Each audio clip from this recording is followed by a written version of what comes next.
Hey, this is Kieran, Coach's Corner Chats, and on the episode today, I have Zack Lewis. Zack, where are you at and what are you up to?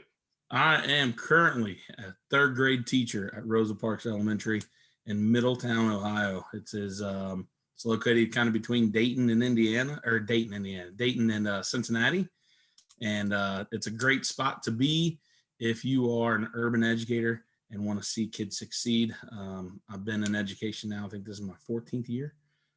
So also coach some varsity football now and then, and just trying to stay busy, man. It's summertime. I'm hanging out with the kids, going swimming as many times a week as we can, and try to do field trips with the kids every day. So something new every day, something new and exciting.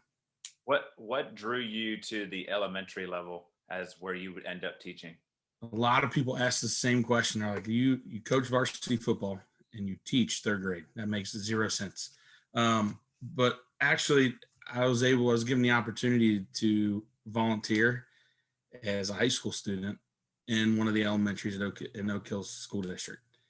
And ever since then, it just drew me to elementary ed because I hate to say it, but they don't like school yet. They still like coming to see their friends. They still like what the teacher has to say. They're on every word that you say. And if you make it fun and exciting, they can't wait to come back. So that intrigues me to be the elementary teacher because sometimes you're their whole world.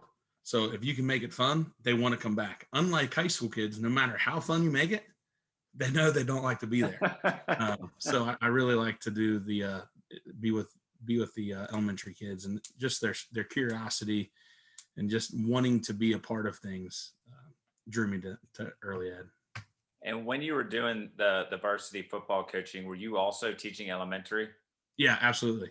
So what was that transition like when like the bell rang, you're done at school and you're done doing third grade kind of chatter, and then all of a sudden you have to change your mindset? What was that like, that transition? I try to stay in the coaching mindset at all times because I think teaching is coaching. Just a different way of presenting. You're presenting plays and presenting X's and O's as a coach. You're presenting content as a teacher. So it's kind of the same thing. So I'm never out of that mode, but the language I use is vastly different just because I have to kind of bring it down to third grade level when I'm teaching. And then when I get to the high school kids, I can just speak freely and speak in their terms, and they kind of understand too. So it's not too hard. And I never coached where I've taught. Just it's never shaked out that way. I was usually at a charter school, either in Dayton or Cincinnati, and it never worked out that I was a teacher there. So I kind of had a drive. So during the drive, I could get my mind right and go over practice plans and things like that, and it would kind of get me in the mindset of moving on and getting into the next role for the day.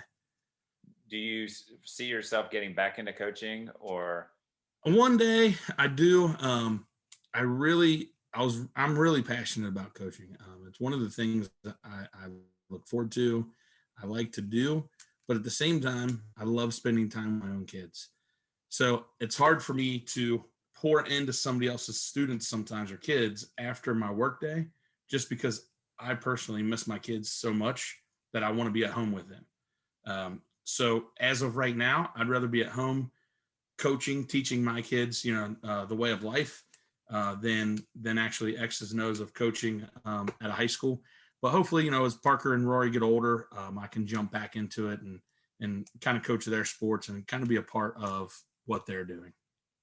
That the balancing act, and I think coaches go through this all the time at every level, is that balancing act of how much you pour into your own kids versus your other kids. Absolutely. Even with the teaching, I know you kind of, like you were talking about earlier, you're a positive impact on these young children. And I think for a lot of them, even just that male presence, which I think is cool too. What's it like? Because most people stereotypically think elementary teachers are female. So what do you, I guess, pressures, or what do you feel like you have to kind of be as a male in that situation? I think it's twofold. One is a male in the role. You are you are some of these students' only male figure. So I place myself on that level to where I don't want to mess to where I would be. It's hard to say. Like I don't want to be a negative influence at any time. So I want to always make sure I watch my words. I want to always make sure they see me in control. They see me doing things that I feel that other men should do, so they know how to act in certain situations. When I do mess up, because I mess up a lot, I tell them. I flat out say, "Hey, I made a mistake here. I shouldn't have done this," and I explain to them, "We're all human. Mr. Lewis tries to, hold himself to a new standard, a better standard. And I fell short of that. And I explained that to him. And they kind of see me as a regular person when I do that, and kind of explain to them why I acted the way I did or whatever happened. Maybe I raised my voice. Maybe I yelled at a kid in front of the class or whatever. And I let them know I'm sorry. And I don't think enough teachers do that, male or female. I think that more teachers need to be empathetic about their students and say, "Hey, I messed up." They need to see us as humans. And I think as my students do that as a male figure, they can see that, hey, it's okay to show emotion. It's okay to say sorry. And things like that as a male teacher, I think is really important to show your kids. Is teaching, is that something, or even the coaching side, something that you wanted to do when you were growing up? Or what was kind of the impetus that at some point do you kind of remember, like, oh, I think I'd like to go into this? This would be cool. Yeah, ever since my time at Muskingum College, my freshman year, they threw us right into a classroom and one of our early ed classes. It was way early. And just from being with those students and seeing light bulbs turn on and seeing how curious these kids are, it was at that point freshman year I knew that, okay, elementary ed is going to be my route. That I was told several times, hey, I know you want to coach varsity football, probably don't want to teach early ed, and I was like, yeah, early ed is where it's at for me. So just early on at Muskingum, they threw us into the fire and kind of showed us what it was going to be like, and I just ran with it. Did you have the experience of doing middle school and high school as well at that time? No, I did not. I actually did not opt to take a middle school or high school. I think just because um, I thought, um, high school, it was a different animal, and I just had so much experience with elementary eds since freshman year. I didn't even consider it. That's awesome. I think the cool thing about it was it kind of just, you knew the spark and it was there. Yep. Um, and so when you're dealing with these third graders, what are some of the things that you bring to the classroom that you try to incorporate that kind of keeps their attention span and keeps them locked in, that you feel leads to success in the classroom? The biggest thing, it's going to sound funny, but I learned it from my twin brother Jay, that enthusiasm is contagious. So if you are enthusiastic about what you're teaching, you're happy about what you're teaching, those kids are going to be happy about learning it. They're going to be happy about being in your classroom. And I think that's the most important thing for students, is to feel happy, feel loved, feel cared about. And as long as you're energetic, you're enthusiastic about what you're doing, I think it's just like coaching. They're going to grasp onto it, and they're going to really run with it. I know from, because I follow you on social media, and I see that you are really big on like getting the kids active out of their seats and what have you. What's kind of the thought press behind all that? Well, I lost around 100 pounds through CrossFit. I was able to do a piece for CrossFit. They followed me around during a level 1 certification and threw that on the internet. Um, but I feel that in my position as an educator, I can help students reclaim their health almost, because where we teach, there's not a lot of talk about healthy eating, healthy lifestyle, and things like that. So I really want to show that to my students, because they don't get it at home, either because their parents don't know, or they just they're just too busy to figure it out. And I really want to bring that to the classroom. And I really, this year is going to be a new thing that I start, is exercising in the classroom. Every morning we're going to start off with some sort of exercise. It's going to be a 10-minute in and out kind of thing. But ever since COVID, they're used to bringing water bottles. So we're going to work out, and my thing used to be, okay, they get tired and need to get drinks. It takes too long. Now we're all going to have water bottles. So it's not going to take too long. They can get their own drink out of their water bottle. And I'm really excited just to teach them to move. I plan on being in the new building in Rosa Parks. We're working on challenge-based learning. And one of my things is going to be health and fitness. What is it to you? And I'm going to bring that to the table. We're going to introduce new foods on Fridays. We're going to try to pair with different people in our community to try to teach these students how to live healthy, how to be healthy. And it's just one of those things that I was 100 pounds overweight. I still am working on it. I was 400 pounds almost. And the amount of life that you can bring back to yourself and be able to move and be able to be free is amazing. And I just want other students to know what it's like to be healthy. The first thing I think of is like impressed that you've been able to lose the 100 pounds. So congratulations on that. And it sounds like you're still working at it. The cool thing that I love about everything that you're saying is like whatever you're doing with your life, you're trying to share that with younger impact. Like you said, they're like sponges right now. They Yep. soak it up. So if you can impact a kid that now all of a sudden they start eating fruits and vegetables each day when they get home, or get caught up into some of the healthier smoothies or whatever it is that you guys bring in. I think it's cool because like you said, and I know just from being in the district and having kids in the district and stuff, it's really hard sometimes for kids to know what's even beyond their four house block Yes. or neighborhood. So they need people like you making that positive impact. And I think the cool thing is for them is like you talked about earlier about making a mistake and owning up to it. The fact that you could say, look, I could have been healthier and I'm making a change. So you can change it at any time. And I'm an actual model of what could occur. So I think that's really awesome on your part. Thanks, Beanie. I try to show the students too, instead of just telling them, hey, this is what I did. I show them the YouTube video. So before I didn't have that impact to where they could see me before and see me now, and see kind of what I'm doing now. And now they get to see the video and they're like, oh, he's right. It did happen. He does do that. So it's cool just to be able to show them, and they're all about the YouTube right now. So anything they see on YouTube is golden. Yeah. I was going to say too, that gives it some like reality to it. It's not like, oh, he's just saying we need to drink lots of water every day, or we need to get exercise for 60 minutes a day. It's like, no, I've literally been going through it. I know, just like I said, from the social media, you post, things of your workouts.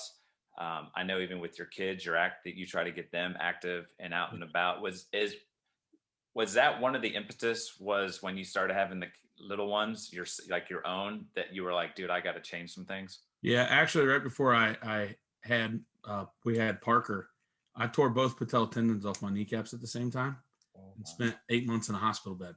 So I missed a lot of things physically with Parker. Like, all dads want to teach their kid how to ride the bike and be the one running next to him. And I couldn't do that because my knees were so messed up. And then I gained so much weight, I couldn't move after that either. So just being able to get back into it with the kids, and now I'm able to go play. I'm able to run now. I'm able to do all these different things. Before I couldn't, and that's the reason. One of the reasons I've lost the weight is because I want to be able to be there for my kids. If they need to be carried out of a house, if they need, whatever they need, I want to be able to do it. And there was a point in my life right before I had them, I couldn't save myself. So that's kind of the mentality I bring into workouts is I have to be able to save myself and my family.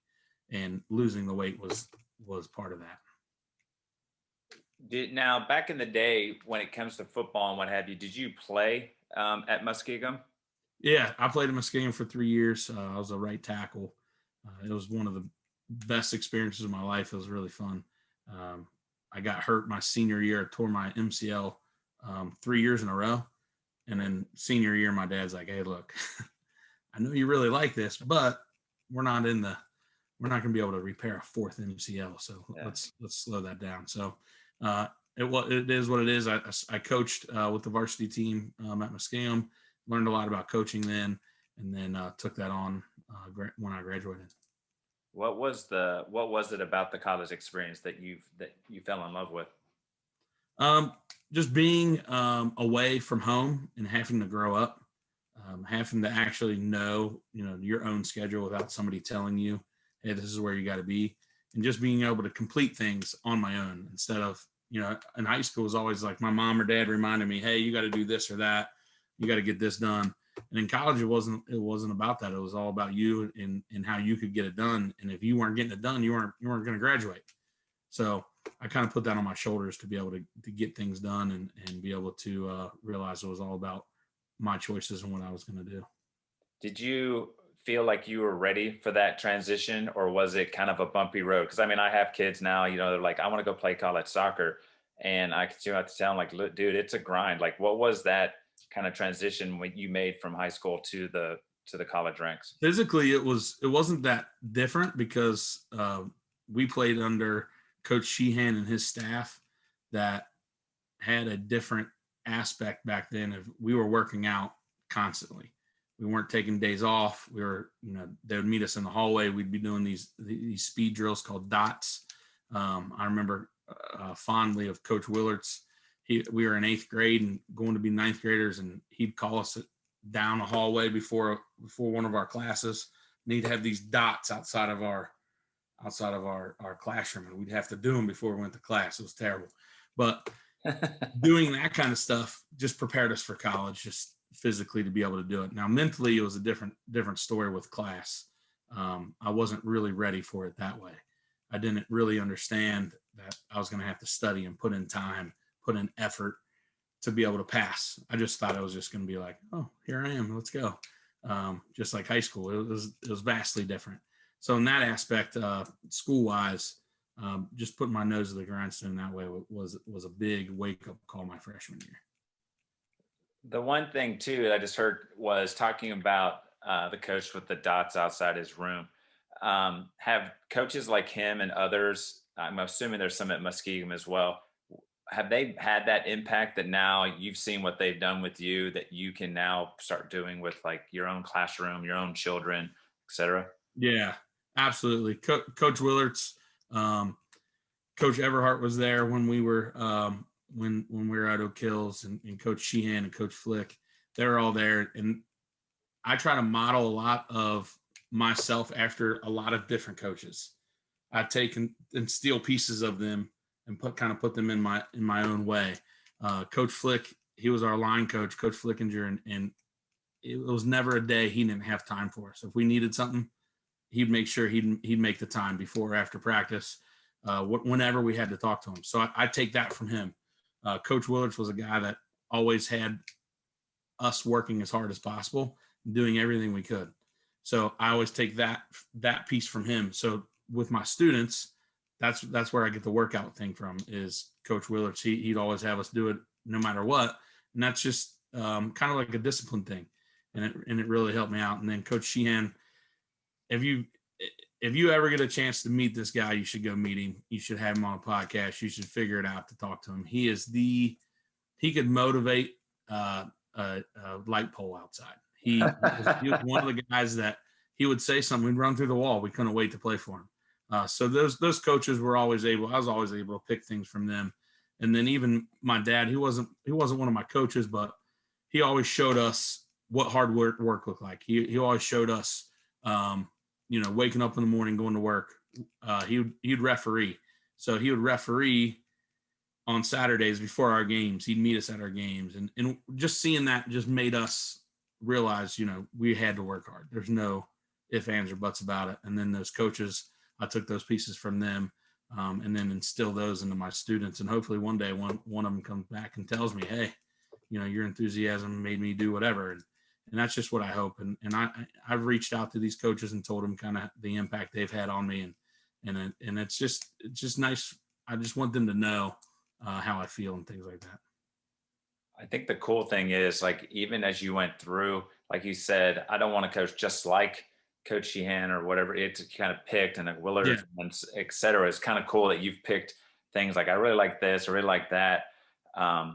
on there. Was there, let's go the opposite direction. What were some things maybe, and you don't have to be specific about people, but what were some things that you went through that you're like, man, I just didn't really enjoy that experience when it came to athletics? Um, the biggest thing was like there was always a coach that wanted us to play one sport, like focus on that sport. Hmm. And that is one thing I never ever want to have anywhere in my vocabulary is one sport, is just because students need to be well rounded, and that's not only in education and culturally and whatever, but they need to reach out and play other things. And the just that's the only thing I think that bothered me during my playing years is there's always one or two that always say, hey, you got to pick, and instead of picking, I think everybody should play everything. I think the cool thing too is like when you say that, I think about your classroom, you're talking about exercising and health, and then on top of curriculum and all that kind of stuff, which is something else I've caught on to is so many teachers, I think, get so caught up in, well, I've got to get through these standards and I have to get through this. And you clearly see them as a whole person. If they're an athlete or if they're a student or even as your children, like they're going to be good at some things and need to work on other things. And I think that's like a cool holistic look on things.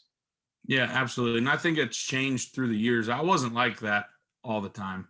I mean, my beginning years, it was all about what I wanted them to do, how I wanted them to sit, and it was all just like Georgian kind of things. And now I've learned that I don't care if they're sitting down, standing up, or laying down while I teach. As long as they're getting the information, I don't care how they're getting it, as long as they're getting it. And that's kind of the fun thing about class is having them learn the way they want to learn. If they want to learn on the ground, let them learn on the ground. There's no playbook of how they're going to learn. You got to meet them where they are, not where you want them, or you're going to have a heck of a year if you don't meet them where they are. So I just like to do that for them and be able to be that understanding of, hey, I have ADHD myself. I can't sit for longer than 15 minutes and pay attention. How am I going to expect these third graders, second graders to pay attention that long? So just getting up and moving around is one of the biggest things we can do in education, I think. I I love it because it's again like another example of like I'm living it. I've been there. I know. The other thing I liked about your comment was when I started out, I did it this way, and I realized it wasn't getting it wasn't true to you. I think is maybe a way of saying it. And you were able to say, look, I'm going to try it my own way. And if kids learn, if they enjoy being in my class, and like you said, even the impact, that's what people always ask me about, like, hey, how was your season? All this type of stuff. I'm like, I don't know. Ask me in like 5, 10 years when I see these guys, and I'll Right. tell you when they're doing positive things in the community, they're married, they have kids, and all that. So, like you said, when that kid graduates and says, "Hey, Mr. Lewis, you made a huge impact on me," all the way back at Rosa Parks in third grade, type of thing. Which again, it goes back to your like being able to say, "I don't know what I'm doing perfectly," and being able to like say it's not working and to try something different, which I think is awesome. Yeah, thanks. Absolutely. Yeah. That's one of the things about education. We always don't have the right answer. Yeah, we're up there, we're teaching, we're supposed to have the right answer. We're supposed to know exactly how this is going to go. And we planned it and we have the assessment, we have everything ready, and then it goes sideways. You just have to be ready for it. Yeah. And you got to tell them, hey, I messed this up. I introduced it wrong. I did such and such. Because if not, they're not going to know you're human, and they're not going to be able to be a part of your classroom in the way that you need them to. So I tell them, just be real with them. There's no sense not to be real, not to have them understand where you're coming from. You mentioned earlier your brother. So I had him on uh, like way at the beginning of this when I opened this podcast up, and he talked about Oak Hills football and strength and conditioning, and he was awesome and all that type of stuff. What's it like having him, uh, this like having a brother? I think you mentioned a twin, which I didn't even know you guys were twins. Uh, I'm the better what looking one. Yeah. So what's it been like having like he's in the football mix, he's part of education as well. What's that been like as you both have kind of gone through all of this? It's really neat to see him kind of grow as an educator and a coach at the same time. He wasn't always in Cincinnati. He always wasn't local. He was in California for a while, and I didn't get to see him and didn't get to do things with him and talk to him every day. So now that he's back, he's kind of without knowing, he's influenced me a lot through just like with my injury, and if he would call me and I'd be down in the dumps or whatever. And he's enthusiastic about everything. So just talking to him and talking things with him, that it's not as bad as you think it is, really helped. And his enthusiasm is contagious, as talking to him. He's done some things that he told me about, and I was like, oh, okay, yeah. But to see him in action is something that I love to see. I try to go to his games on Friday nights and be on the sideline and kind of just watch, and just how he interacts with his players is the same thing how he interacts with his students. He's enthusiastic with them. He shows them that he cares. And I try to model that as well, because showing the kids that you care is half the battle. And I think he does that day in and day out. And one of the cool things, I don't even know if he mentioned it on your podcast, is he's really into special education and PE. And he worked out some deal with Bailey Place, which is a old folks home. They have a pool, and he worked out a deal where he could take his special ed students and get in the pool with them and kind of teach them different things, and just have them be in the pool to learn how to swim. Some of them just used it to be able to stretch and move their body more or better in a different way. And that's one of the things he told me about. I was like, man, that sounds really neat. Possible to pull off. But man, darn if he didn't. He bust him. He got a bus over to him and bust over to Bailey Place in Delhi. He set something up that I don't think has ever been done at Oak Hills High School. So just the stuff that he does is amazing. And he doesn't even talk about it just because he doesn't want to get that recognition. But he works really hard. I was going to say that never came up. And I know he was very focused, and everything he kept talking about was very similar to you. It's all about the kids. It was all about his football players. It was all about creating, positive experiences, like long lasting impact. And the cool thing for me, because I know from teaching, and you probably know, it's that so you'll get siblings that come through, and one sibling is completely different than the other, just in the way that they deal about education, about everything, their personality. But I think the cool thing is, listen to you and him, is you're both kind of making the same kind of impact, maybe in a different way. But the stuff you were saying is the same stuff you were just talking about earlier, about what you want to have in your classroom with your own children, and what have you. Is that a testament to your parents, or where do you think that's come, that the two of you seem to have this very positive outlook, enthusiasm, energy? I keep hearing all that kind of stuff. Yeah, I think it's from our parents for sure.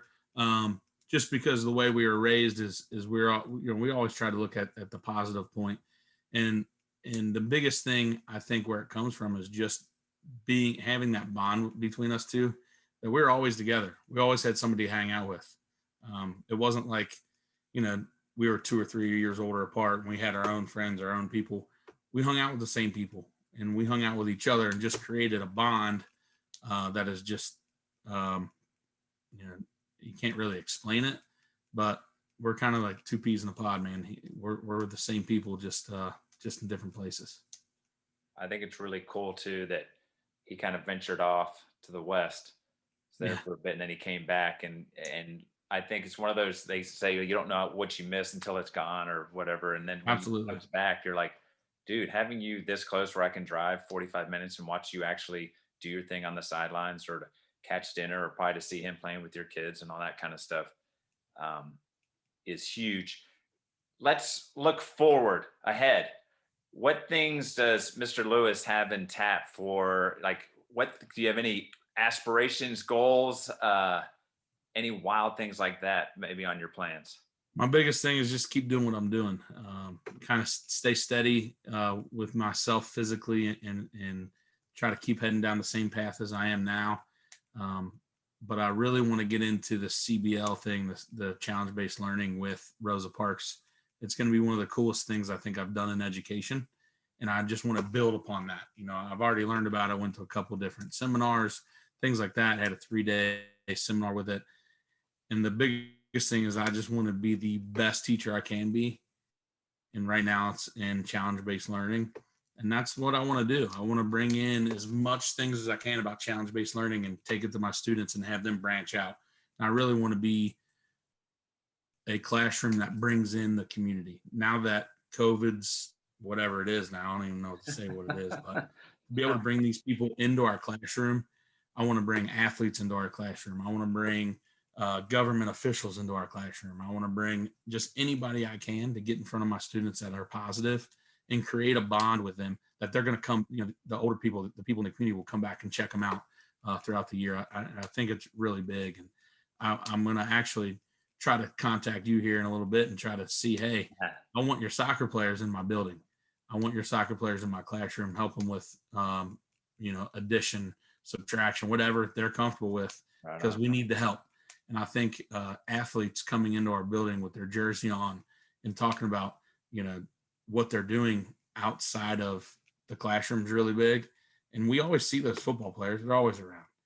We don't see a soccer player with their uniform coming to our building much. And I think it'd be pretty sweet for even, once or twice to come in, but something we can work out together that we figure it out. I mean, you guys practice right there. We could probably figure something out, but that's one of my big things this year is to get positive influences in front of my kids as much as possible. Just to kind of let people know what it is, what exactly is challenge-based learning? Challenge-based learning is bringing a question to the table, whatever it is, and the students answer it, however they want. So most times in education, the assessment is based on the teacher. The teacher says, okay, you're going to answer these questions and write these essays, and that's how you're going to show me that you know the information. Challenge-based learning takes that and says, you show me what you know any way you know how. You might not be great at writing, but you can film yourself talking about the topic. You can do that. You like to write poems. You can write a poem about the topic and tell me your knowledge that way. You can write a song. You can do anything you want to show me the knowledge, to whereas traditional education is sitting down and having to take a test. Well, not many times in your job or my job, we sit down and take a test. We don't do that. We get our information across any way we can. And that's how challenge-based learning, in my mind, is going to be this year. Is they're going to give me their knowledge the best way they know how, and we're going to go from there. The one thing that popped in my head was words problem solving. Yes. So it's more of like, here's an issue we've got. How can we deal with it? And I know, just like you brought up YouTube as being golden for the kids. They love that kind of stuff. Like, they learn so much from that, and TikToks and Instagrams and all this type of stuff. So there's so many different avenues. And we constantly talk about it in our soccer setting, is like, hey, this is here. What are some options to look at, or what could we do to get out of here? Type of things. And I think that's something I hear a lot is kind of like lacking for kids nowadays, because they're very like, just tell me what to do. So yeah. I think that's going to be what kind of, I guess, not to use a pun, but what challenges do you expect to have with challenges or challenge-based learning? The biggest challenge I think about challenge-based learning is me just learning to let go, because there's going to be students in kind of all corners of your classroom doing different things, where usually in a traditional setting, they're doing the same thing in groups. To where a group over here might be working on a song, and a group over here might be working, strictly on paper pencil. So just me letting go and stop. I don't want to think for my students. I want them to problem solve by themselves. So me just stepping back and just listening and becoming an avenue for them to take their knowledge a different way, I think is going to be really important. So the biggest challenge is going to be me stepping back, understanding that they can do it. I just got to get out of their way. I think we as coaches or teachers always try to keep boundaries. Like, you got to be within this kind of boxed area. So I think I completely appreciate the idea of like, okay, the other fact that is being able to kind of coordinate, like there's so many different activities that could possibly be going on, and to constantly be able to make some positive impact on each group as you go. So I think it's really cool, and I'm excited to hear about it. And follow along and see kind of how your journey goes. Absolutely. I can't wait. With that. Is there any aspirations of getting back into coaching? There is. I just don't know how to do it the best way I can to be the best father I can be and the best coach I can be. I don't want to be 50% coach, 50% dad. I don't feel that if I'm away from them, I used to coach and come home at 8 o'clock, eat dinner and go to bed and do it all over again. Well, my kids go to bed at 8 o'clock. So if I'm coming home when they're going to bed, I'm not being the dad I want to be. Yeah. I want to be there. I want to be around. I'm a hands-on kind of guy. And I don't know if I can step away from that and coach until they're older, and hopefully I can coach something they're on. I can volunteer for something that they're doing, but it's hard to step away from them and be away from my family that long. It sounds cliche or whatever, but I don't know. I do want to coach eventually, but just the thought of not coming home and being with them and being with my wife and kids is hard to think about right now. And when I was done coaching and finally came home for the first time at 4:30, 5 o'clock, was like, oh my gosh, we got so much time. What can we do? It was just different. And I don't know if I can go back to that yet, but eventually, hopefully I feel that I could go back and be a positive impact for a high school team somewhere along the way. The one thing too that I've heard throughout, it seems like family is really important to you. It's been your brother. You've spoken really highly of your dad, like with his refereeing and just that positive role model. And then now just that, like the realization of holy smokes, 3 hours. And some people are like, oh, it's just 3 hours. You're like, no, that's like a lifetime. And I get to do that every day now with my kids. Has family been something? Has that always been something that's kind of been important for you? Yeah, absolutely. Ever since I can remember, family was important and being together. And my family, my immediate family being Parker and Rory and Alicia, we're always together. We're always trying to do things together. But, my brothers and my sister and my mom and dad, we might not see each other all the time, but we're talking to each other all the time. Mm-hmm. And I think it's really important. And that's where that comes from is, I might not see them all the time, but they're always on my mind, and their influences are always with me. So I try to take that and pour that into my kids too, because I want to be around. I want to be around for what they're doing. It's really important for me. If you had advice to give, like someone's watching now and they're a youth coach, so they're like, third grade is 7, 8 years old, I'm assuming. Yeah. In that kind of 6 to 10 years old, what type of things do you see in the classroom that you would bring to like a practice for that age group? My biggest thing is don't take anything too serious. Things are going to happen and things are going to go wrong. And you just got to be okay with that. You got to let it roll off your back and keep moving. There's going to be a kid that has some kind of behavior issue. You can't take it home and feel that it's your fault. You just have to learn to deal with it and learn to kind of put it behind you and keep putting your best foot forward to be able to, reach everybody that you need to. And I'm going to assume that you're going to say that it's not very easy. No, it's not very easy. It's not very easy, but I think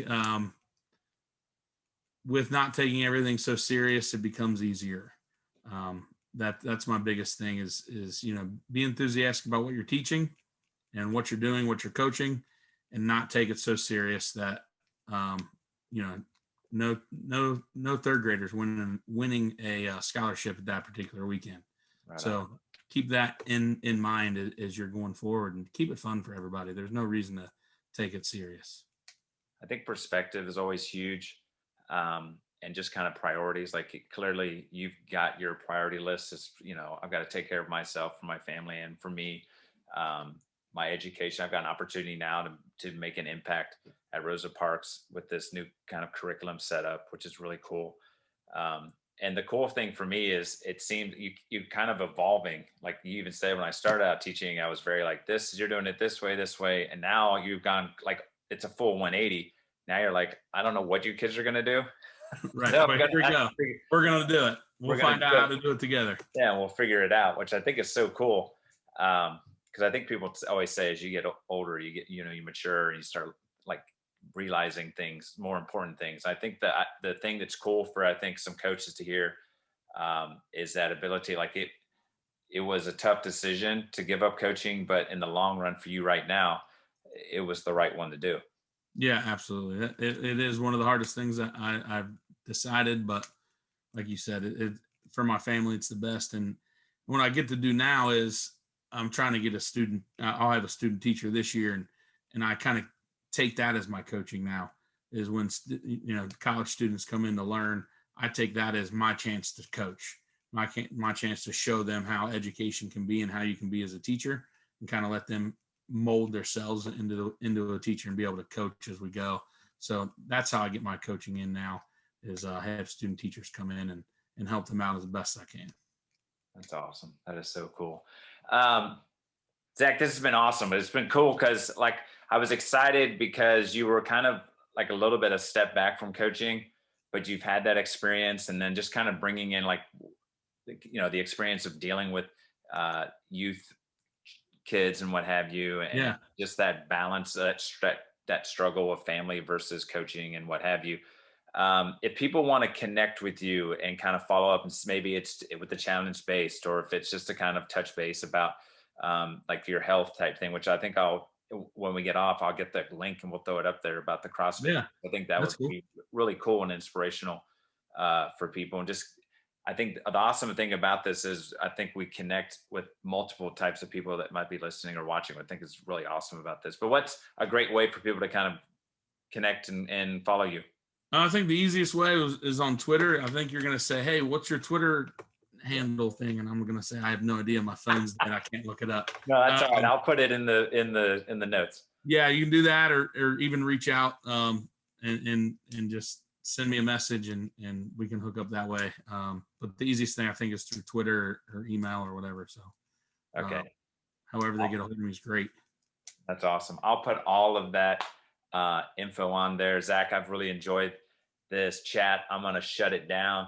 This is Karen with Coach's Corner Chats with Zack Lewis, and I'm out. Peace. Later.